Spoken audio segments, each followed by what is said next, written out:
आज ही ओला dock app download करें। ओला dock, doctor का अपॉइंटमेंट आसानी से। हम रोज़ 10 गोलियां खा रहे हैं लेकिन हमारा डिप्रेशन नहीं जा रहा। हम रोज़ 8 गोलियां खा रहे हैं लेकिन वसवसों की बीमारी ठीक नहीं हो रही। हम 6 डॉक्टर बदल चुके हैं लेकिन हमारी बेचैनी ख़त्म नहीं हो रही। हमने 4 स्पीच थेरेपिस्ट बदले हैं लेकिन ऑटिज़म की वजह से जो बच्चा हमारा बोल नहीं पा रहा उसमें बेहतरी नहीं आ रही। ये वो सारे डायलॉग्स हैं जो मैं अपने क्लिनिक में सुनता हूँ और हम आम तौर पे देखते हैं जो रेजिस्टेंट मेंटल हेल्थ डिसऑर्डर्स को ज़ाहिर करते हैं। रेजिस्टेंट मेंटल हेल्थ डिसऑर्डर क्या होते हैं?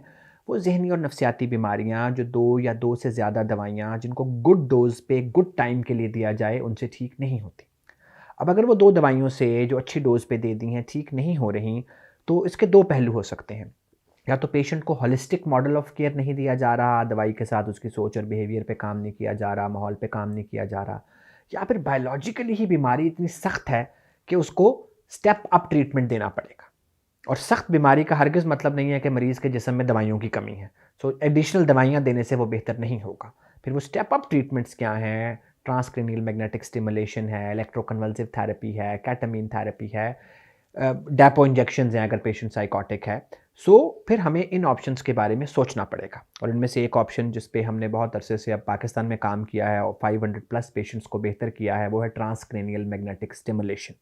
यानी कि दिमाग के वो हिस्से जो नफ्सियाती बीमारी की वजह से सुन्न हो गए हैं और बिल्कुल बेहतर नहीं हो रहे दवाइयों से, उनको एक्टिव किया जाए। और दिमाग के वो हिस्से जो बीमारी की वजह से बहुत ज़्यादा काम कर रहे हैं, जिस तरह खौफ बनाने वाले या वसवसे बनाने वाले ओसीडी या एंजाइटी में, उनको लो फ्रिक्वेंसी मैग्नेटिक वेव से काम डाउन कराया जाए। ये एफडीए अप्रूव ट्रीटमेंट है एंजाइटी के लिए, डिप्रेशन के लिए, ओसीडी के लिए और माइग्रेन पेन्स जो हेडेक्स होती हैं उनके लिए, और सिगरेट को छुड़ाने के लिए भी। अगर आपको ये लगता है कि आपकी बीमारी 2 या 2 से ज़्यादा दवाइयों से ठीक नहीं हो रही, तो हमें स्टेप अप करना पड़ेगा। हमारे पास बहुत सारे ऐसे पेशेंट आए जो 20-20, 30 साल से इतनी मोटी फाइलें थीं, इतना बंडल दवाइयों का था, उनकी ज़िंदगी रुकी हुई थी। अब उनमें से कोई बहुत ज़बरदस्त किस्म की वकालत कर रहा है, कोई मुल्क से बाहर पढ़ने जा रहा है। वो जो एक साइकिल था मिज़री का, वो ब्रेक हुआ जब हमने दवाइयों को कम किया और ट्रीटमेंट को स्टेप अप किया टीएमएस से। दवाइयाँ एक और मेस क्रिएट, एक मेस होता है बीमारी का, फिर एक मेस दवाइयाँ क्रिएट कर देती हैं। वो हर मसले का हल दवाई नहीं होती।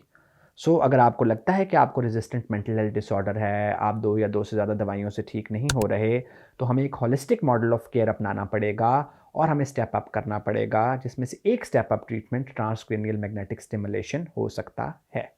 Thank you. पाकिस्तान के टॉप डॉक्टर्स के साथ अपॉइंटमेंट बुक करें, वो भी पेशेंट फीडबैक देखते हुए। आज ही ओला डॉक ऐप डाउनलोड करें। ओला डॉक, डॉक्टर का अपॉइंटमेंट आसानी से।